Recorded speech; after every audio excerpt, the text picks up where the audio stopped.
దేశంలో కాంగ్రెస్ గెలవడం అసాధ్యం అన్నటువంటి ఒక ఫీలింగ్ వచ్చేసింది పబ్లిక్లో.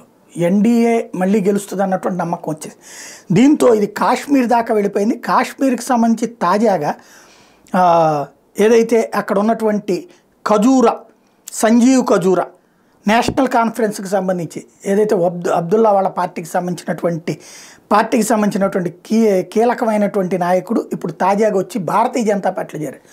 ఒకప్పుడు కాశ్మీర్లో భారతీయ జనతా పార్టీకి అక్కడ ఉన్న వాళ్ళని వీళ్ళని డెవలప్ చేసుకుంటూ రావాల్సి వచ్చింది. అట్లాంటిది నేషనల్ కాన్ఫరెన్స్కి సంబంధించినటువంటి పార్టీ కీలకమైనటువంటి నాయకుడు సంజీవ్ ఖజూరియా వచ్చి భారతీయ జనతా పార్టీలో చేరడం అన్నటువంటిది కీలకమైన పరిణామమైంది.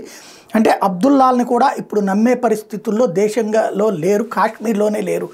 కాంగ్రెస్ పార్టీ అధికారంలోకి వస్తుందని, ఎన్డీఏ కూటమి అధికారంలోకి వస్తుందనో నమ్మట్లేదు. అందుకనినే ఇప్పుడు నితీష్ కుమార్ వలస వెళ్ళినా, జేడీఎస్ ఇటుపక్క వచ్చి మోడీతో చేరిన, చంద్రబాబు నాయుడు వెంటపడుతున్నా, ఇదంతటికీ కారణం అదే.